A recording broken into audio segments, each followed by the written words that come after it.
Okay, welcome back, everyone. We're beginning after the Passover interruption. We did give classes but from Miron, from my son's house, and now I'm back in Kfar Chabad, and we are learning. 1 second. There we go. We are learning Parshat Shmini in the book, which is called Likuti Torah. All right. So this chapter of the Torah, Shmini, it talks about different animals that are kosher and that aren't kosher. So it says a very interesting thing about animals, kosher fish, kosher animals. So it says that in the future that there's going to be this big battle, and afterward is a big meal. The battle is going to be between this huge ox and a big whale, Leviathan and Shor Habor. There's different names that are given to it. And that each one is going to kill the other one, and the Tzadikim, the righteous Jews, are going to eat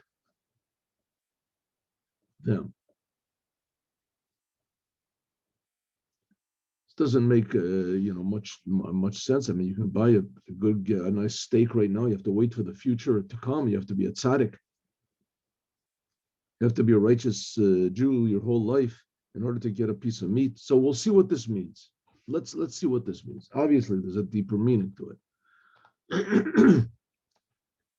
So it says, "Livyasan ze yitzarta l'sachek bo." It's a sentence in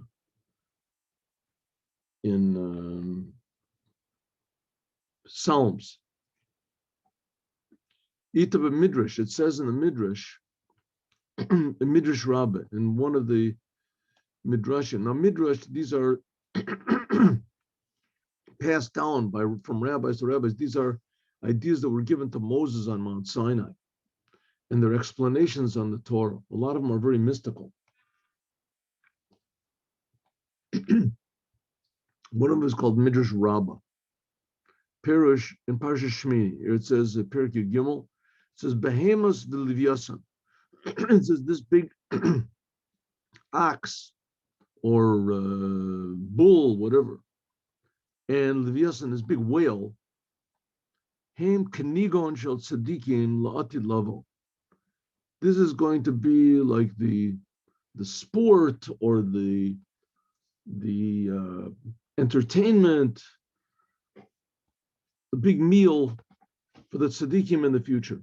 Behemos notets l'Livyasan b'karnov. This big ox will perforate the fish, the whale, with its horns, v'karo, and he'll rip him, kill him, in other words. Livyasan, and this big fish, notates lebehemus. Why I tell you it's a whale, and in just a second you'll see why it's not a whale. It's a huge fish, it says. Notates lebehemus besan pirov. He will perforate, he'll rip up the animal, the behemoth, the ox, with his fins. V'nochro, and he will kill it. Nochre means to kill, not according to the proper way. A fish is not such a problem because a fish you can eat alive. As far as I know, whales do not have fins.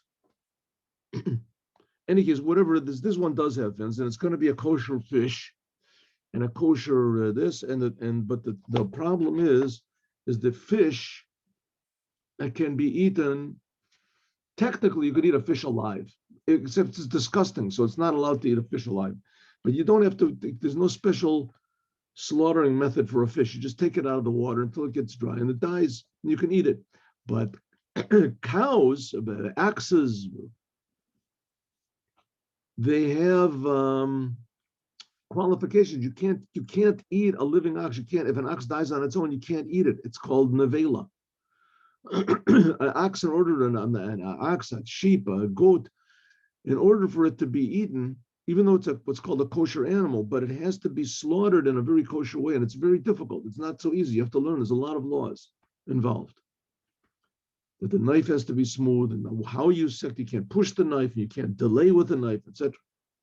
So there's a lot of laws, but one of the laws is that the knife has to be totally smooth, because if it's not, then it rips the esophagus and the, what's it called, and the windpipe and the food pipe. The trachea and the esophagus. In any case, in order to slaughter an animal kosher, you have to cut the windpipe and the food pipe. And it has to be done smoothly. You can't cut it with something that's serrated, that's like a saw. So it says, Venotru. Did we not learn Hakal Shochtin? Everyone can shecht, right? It says it's a Mishnah in Chulin that everyone can slaughter. Everyone means that every Jew technically can slaughter.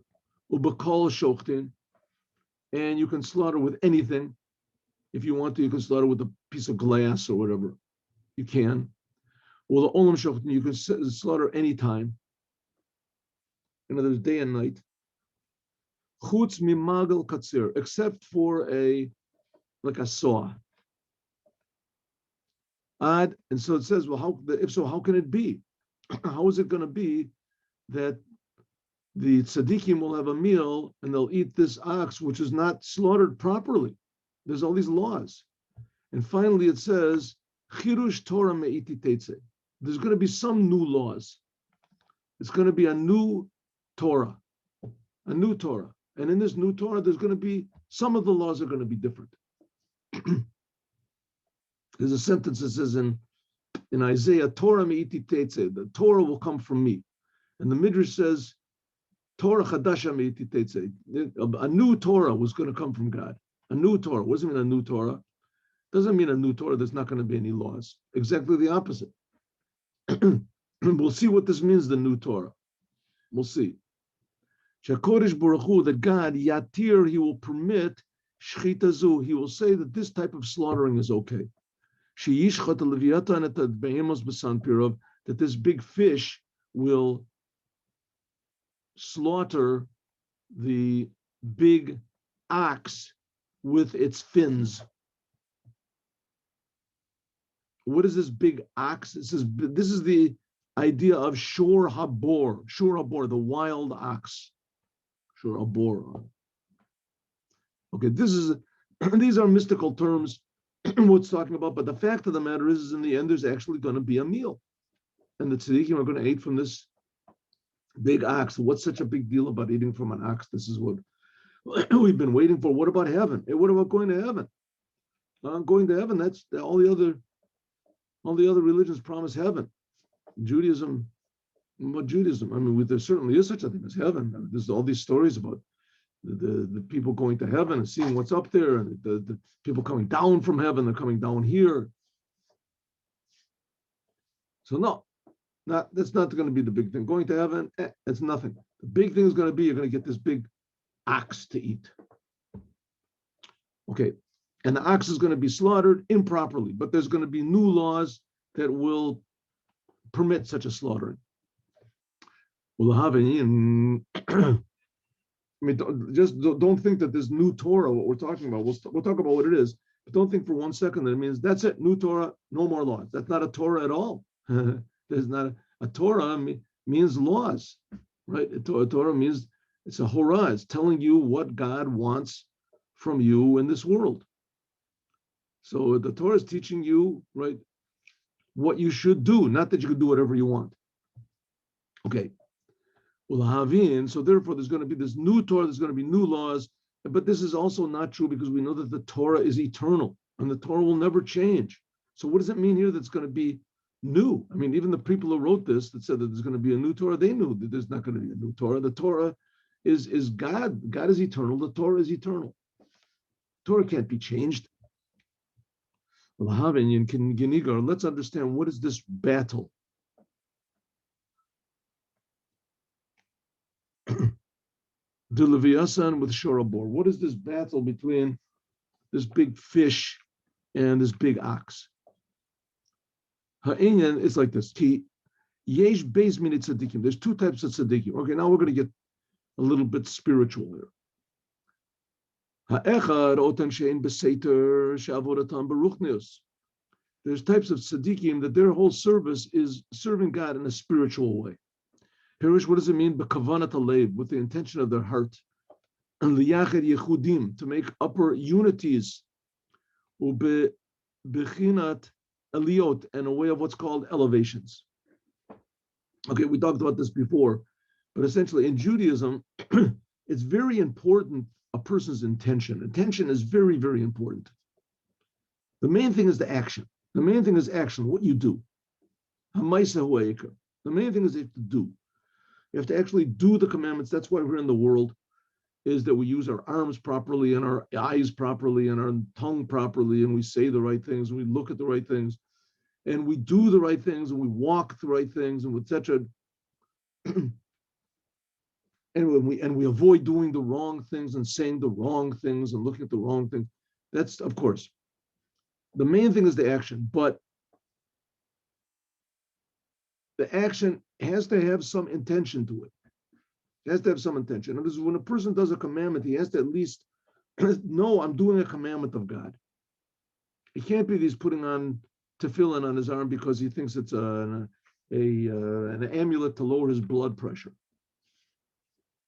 So it's a special thing that'll give him good luck, right? That's not a commandment. It's kind of a commandment. If he puts it on because God wants you to do it and God will give you good luck, okay.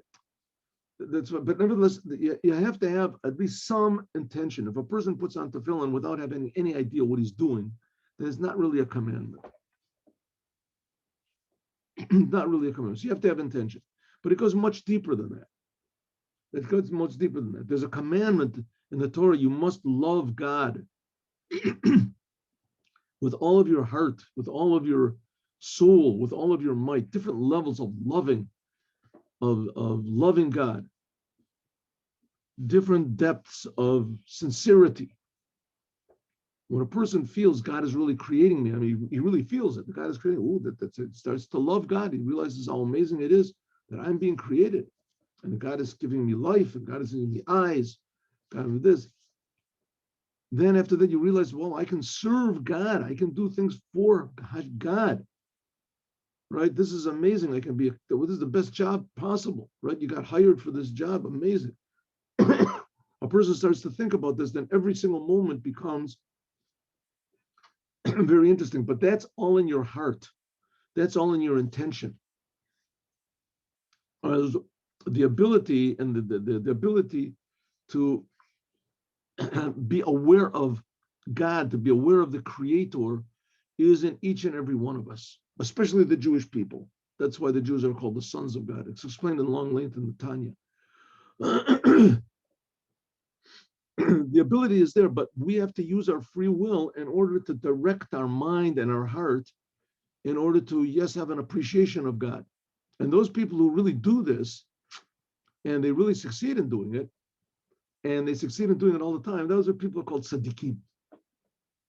Tzadikim are people that their heart is attached to God. Of course, they're automatically, maybe not so automatically, but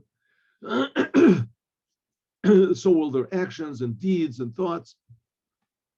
And these people are people whose intention is unified with God. And that's what's called the upper unifications.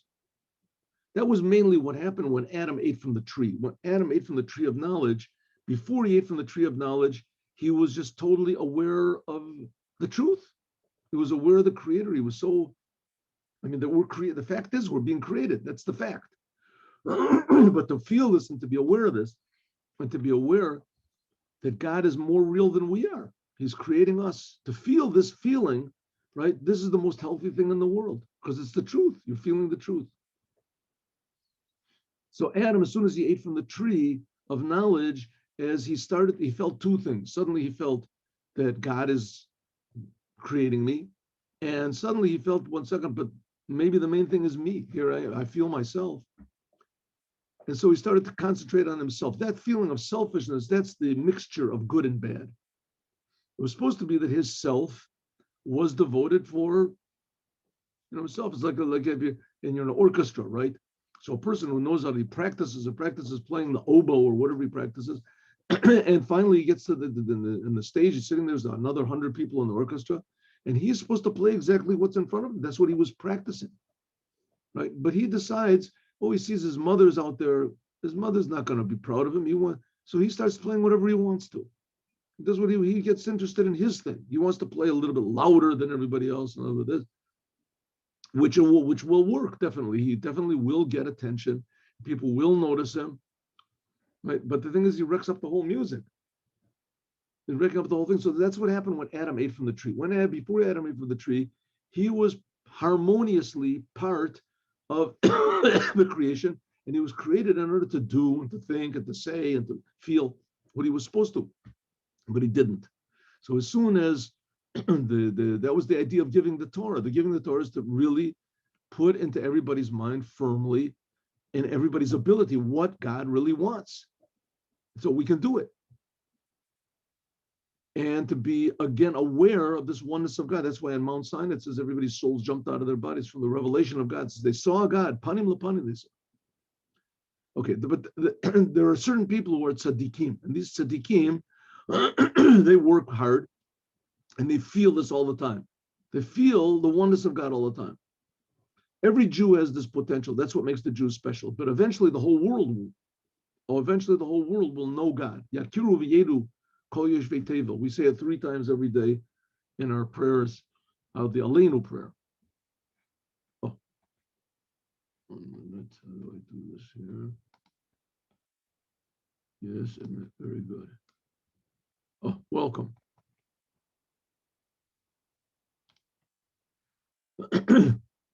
All right, so we're talking about it that in the future there's going to be a war, a battle between this big fish and this big ox, and the fish is going to kill the ox, and the tzaddikim, the righteous Jews, will eat from this ox. Asks in the Midrash that brings this weird story, says, how can they, you can't eat an ox that was slaughtered with a fin of a fish. That's how he's going to slaughter it. The fin is like a saw. You can't slaughter with this. So there's going to be a new law in the Torah. There's going to be a new amendment. God is going to make a new Torah. So the Rebbe says, what's going on over here? What's this big fish and what's the big ox? So he said, I understand this. It's like this. There's 2 different types of tzaddikim. There's 2 different types of totally devoted and inspired Jews. One of them is that he does everything in a concealed way. It's all his heart. He has upper unities. Here we have an example. Rabbi Shimon Bar Yochai. Rabbi Shimon Bar Yochai, Kishahaya Bamara, when he was in the cave, Yud Gimel Shana, 13 years, Shabavade Lo Yochol Lakayam B'Maisa Mamish Mitzvahs Maisa. He couldn't have done the physical commandments. Okay, what's the story? Rabbi Shimon Bar Yochai, just in a short way, he was a very outspoken man, and he was a very holy man. He was a tremendous Talmudic scholar. He was one of the pupils of Rabbi Akiva. He was the prize pupil of Rabbi Akiva, him and Rabbi Meir, but he was the prize one of Rabbi Akiva, and he spoke out against the Roman government. This was after the destruction of the temple, and he spoke out against the Roman government. Everyone was trying to say nice things about what it to be flattering, because they were afraid. Everyone was afraid, and he spoke out against the government, and because of that, he had to run away and hide. They wanted to kill him, and he couldn't speak out against the government in when Rome was ruling. So they wanted to kill him. So he ran away, and he hid himself away. And ended up he hid himself away in a cave. A cave in the mountain, the hills over there in the north of Israel, Miron, and there's all these mountains and this, and there's caves there. You can never find a person in the cave. So he went in the cave and he stayed there with his son. Cave. I mean, in the cave, it gets pretty warm in the summer and pretty hot and pretty cold in the winter. And there wasn't what to eat. If you would go on out, somebody would have seen him. There were all sorts of informers over there also. That's why they were running after him, because there was some Jew informed on him. So it said all the time that he was there in the cave, right, he couldn't do any commandments. Lo yachol lekayam, like for instance, he couldn't do any physical commandments. Lo ayu nizonim, they only got fed rak mi charuva. There was a cherov tree. What do they call those things? That's some sort of a fruit. I don't know how they call it in English anymore. Charuvim. They're hard. Boksa, they call it in Yiddish. It's hard. It's thin and hard. It's shaped like a banana, but it's flat, you know. How you could live on a thing like that for 13 years, I don't know. But that's what he did. That was, I guess, he was a very spiritual person, so he was happy just to have anything, which I probably would be happy also if that's all there was to eat. That's all that kept him alive. And all he had was these charuvim and this well of water, a spring of water. The ivrilahu, that they were created for him, especially. But if so, lo kayam achilas matzah. He couldn't eat matzah on Passover. He couldn't do kiddush on wine. He couldn't do an estro. He couldn't sit in a sukkah, etc. Maybe he had tefillin. Could be he had tefillin. He ran with him there. Cain also the Arizal. The same thing was the Arizal. The Yitzchak Luria, he was also in the same level. He was also this level of a tzaddik.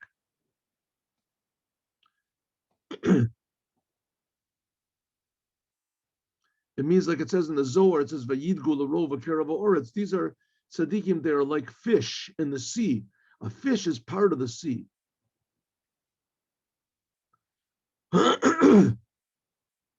There are some tzaddikim, okay.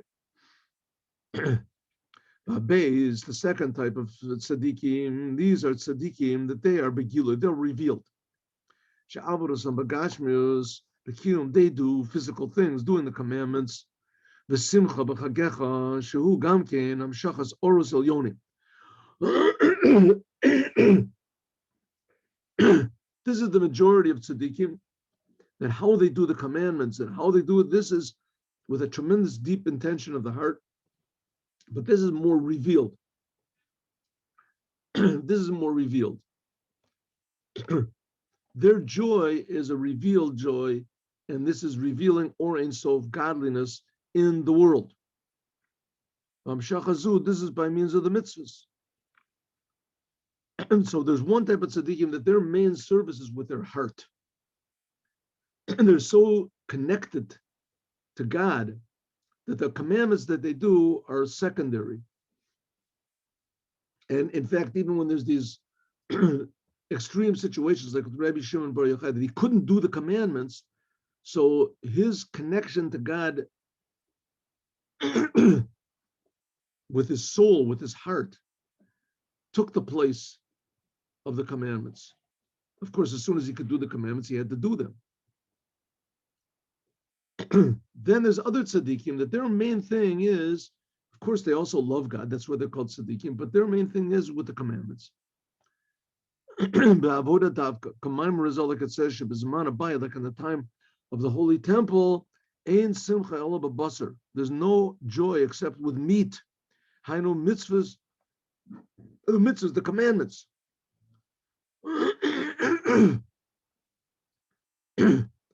In the time of the temple, where the mitzvahs was shalmei simcha, that you would go up to the holy temple and you would bring sacrifices to be eaten. The owner would eat the sacrifices also, and part would be burnt up on the altar, and part would be eaten by the kohanim, and part would be eaten by the owners. This would bring every Yom Tov. Nowadays, all we have is wine. Some say meat and wine. In other words, these tzaddikim are tzaddikim that are, everything by them is revealed. There's thousands and thousands of tzaddikim that are like this. And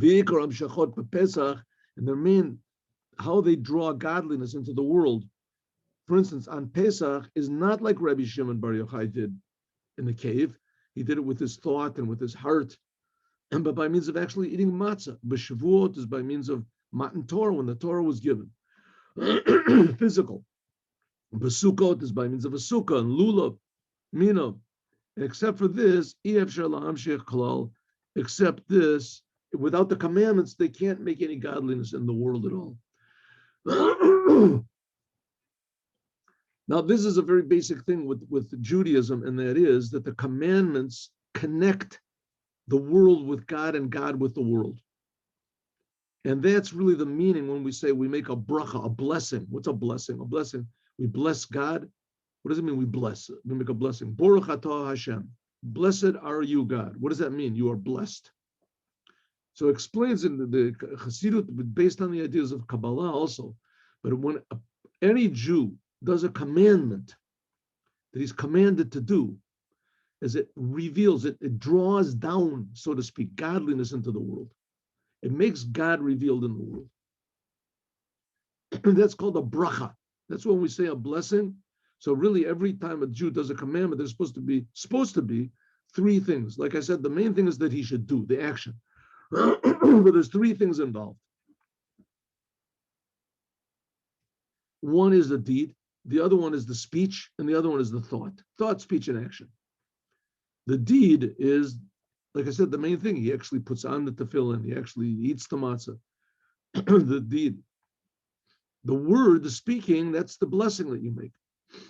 And the thought is the intention. And it is, what am I doing here when I do this commandment? I am doing what God wants me to do right now.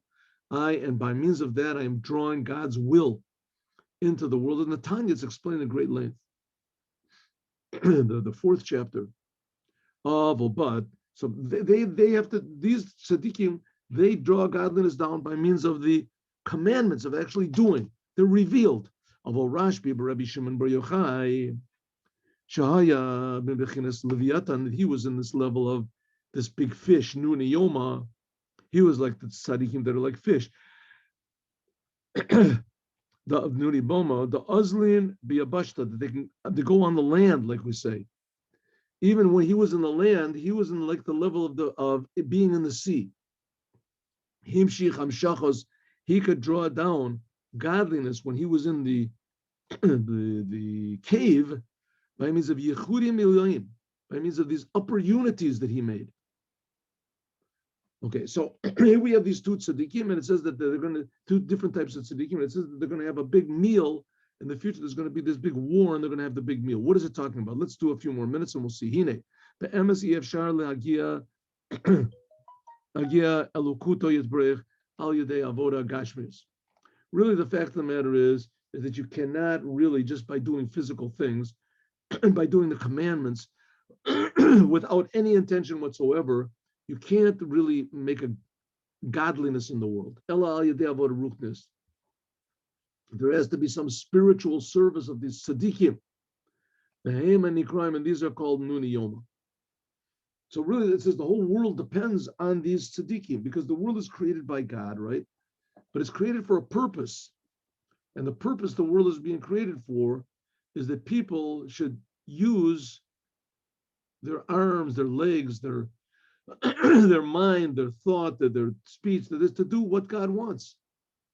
Right? Like we said so many times, everybody has a heart, and when your heart does what it's supposed to do, then that's a healthy heart, and a person lives. If a heart decides it wants to be independent, you got big problems. Right? Not go according to what the needs of the body, there's big problems. So that's the idea of the tzaddikim. The tzaddikim, they do exactly what God wants. But like I said, in Judaism, intention is of utmost importance. It's a very, very important thing that a person, because that's what a person is, right? A person is his intentions, his decisions that he makes, his values, his emotions, what he gets excited about, what he wants. So it's very important that emotions and intentions should be in tune with what the Creator wants, not just your actions and your speech.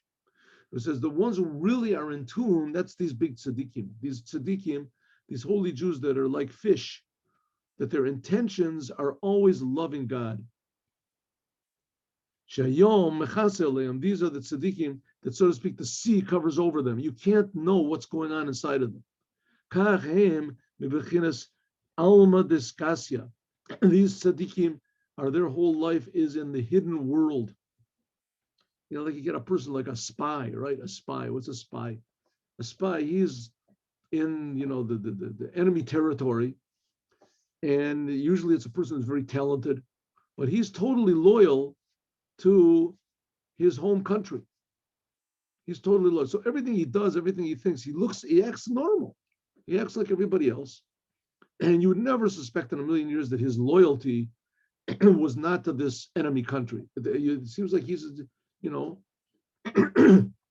he's the loyal enemy, you know, a loyal Nazi or whatever he is. He seems to be. But really the fact of the matter is that he is a spy. He's spying for America, but he acts exactly like everybody else does. And but his loyalty is totally somewhere else. So his whole vision, the way he looks at everything, is totally different from everybody else's. He has to act the part, but really he's just looking for, you know, what secrets and things. The same thing is, let's say the Havdil, right? As tzaddikim, they're in the world, they act like normal people, but the fact of the matter is they're totally loyal to the Creator. They're totally loyal to the Creator. And they're just, everything they do in the world is in order that the Creator should be the one, the victorious one. The world shouldn't overpower godliness. And this is, it seems from the outside that they're just like everybody else. They can't tell any difference. Then there's other type of tzaddikim where you can see their loyalty to the Creator. You can see it. So it says, but these concealed, hidden tzaddikim, these are the ones that really the world depends on. The world depends on. Let's forget about our metaphor that we're giving about the spy. The world really depends on these deep tzaddikim because they are connected to the truth. They are connected to the truth. There has to be hidden tzaddikim like this, hidden righteous Jews in every generation. She'im tzaddikim benistar. They are beseter. They are hidden tzaddikim. And they join the worlds to the Creator. It says in the third, it says that the night is divided up into 4 sections. It's in the beginning of the Gemara and Brachot. There's a whole different, there's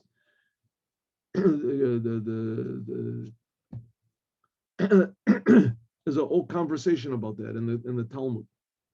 But it finally says that the night can be divided up into 12 hours, and those 12 hours can be divided up into 4 different periods, each one with 3 hours. So it says the first 3 hours, the Shao Revis, the last 3 hours. The last 3 hours, this is called Samoch Lamincha. This is right, excuse me. This is the day, I'm sorry. In the daytime, the third, the daytime is also divided into 12 hours, and the third Revit, the fourth, third 3-hour period is called Samach Lamincha. Like it says in the Gemara, Reish Perik Arvi Pesachim, in Pesachim, when did you have to stop eating? It says, V'yitzchak tikun tefilat mincha. Yitzchak was the one who established the prayer of mincha. It's known that Yitzchak is the idea of tzchok. Now it says that that's when this, okay, we'll see. The tzchok of happiness and tzchok, how do you say, joy.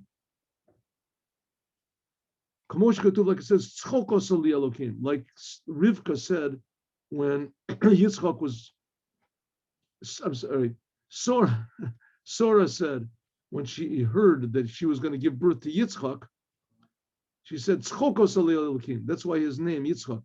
Like it says in another place. Therefore, as Yoshev Misachak im Leviasim, it says that God, there he plays with this fish. Like it says in Parshas Mincha, etc., because Yitzchak he dug wells. And Yitzchak is the idea of raising up this feminine water. Okay, how do we jump over to this? What's going on? Let's go back to the original topic, just so that we don't lose track of what's happening here. It says in the Midrash that there's going to be a big fight between this big fish and this big ox. And the fish is going to slaughter the ox, and the tzaddikim are going to eat from this ox. They're going to eat from the ox. They'll also eat from the fish, it says, but they'll eat from the big question is on the ox. So the Gemara asks, how can it possibly be they'll eat from this ox that was slaughtered improperly? So the answer is, it says there's going to be a new amendment to the Torah that this is going to be okay.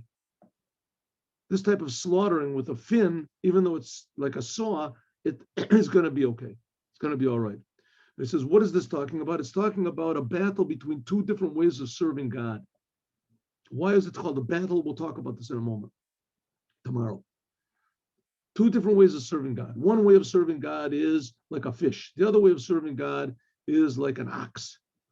And the way of serving God like a fish, these are these hidden tzadikim, that they're totally united with God all the time.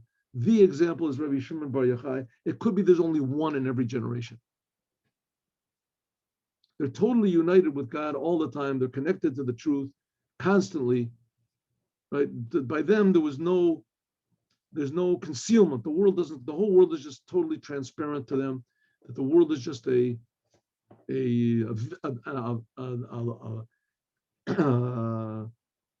aspect of godliness. Doesn't cover over the Creator at all.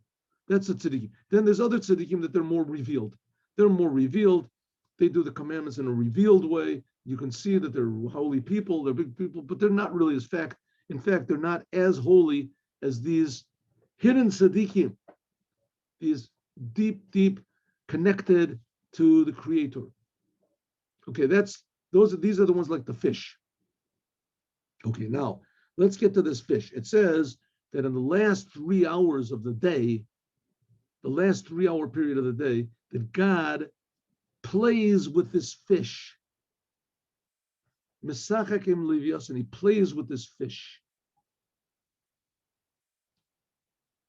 It says this is the time of mincha. This time is attributed to Yitzchak, Avram, Yitzchak, and Yaakov. Well, Yitzchak, this last period of the day is attached to the first period of the day, the first in the beginning, that's Abraham. The last one is Yitzchak. The evening time, that's going to be Yaakov. So it says Yitzchak, he established the prayer of Mincha prayer. And this Mincha prayer is established by Yitzchak. Yitzchak, the word Yitzchak comes from happiness, joy. And it says that God actually, in this last 3 hours of the day, that God plays with this big fish. Now, what do we just learn? We learned that the big fish, this is these hidden tzaddikim. This is a metaphor for these big hidden tzaddikim and the service of God that they do. The secret, inner, deep, intimate connection that they have with God that nobody can see. Incomprehensible.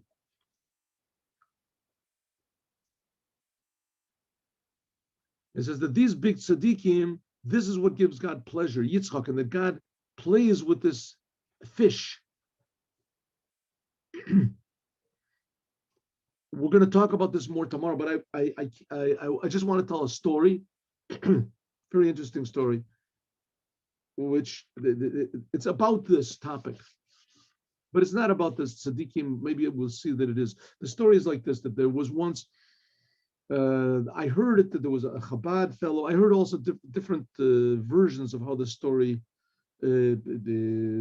developed, but that some Chabad fellow went up to a Jew and asked him if he wanted to put on tefillin, and the Jew started screaming at him, "Get away from me! I hate you people!" And this. So he said, "What's wrong? I don't understand. I just asked you to put on tefillin. I didn't do anything wrong to you. If you don't want to, then you don't have to. But it's a good thing. Good thing." He screamed at him. So he said, "Well, why are you so against Judaism? Why are you so against?" said, don't ask me, just leave me alone. Anyway, finally they got to talking, and he told them a story. He said, when I was young, I grew up in a religious home. I was a smart kid. And somehow or other, I found this, that the teacher was talking, and he brought this. He said that they learned in a Gemara class, whatever it was, in a Talmud class, that it says that the last 3 hours of the day, that God plays with this Livyasan. And I heard about this, and I asked the teacher, I raised my hand, and I said, well, that's ridiculous. But that's what God does. God plays with a fish. And all the kids laughed.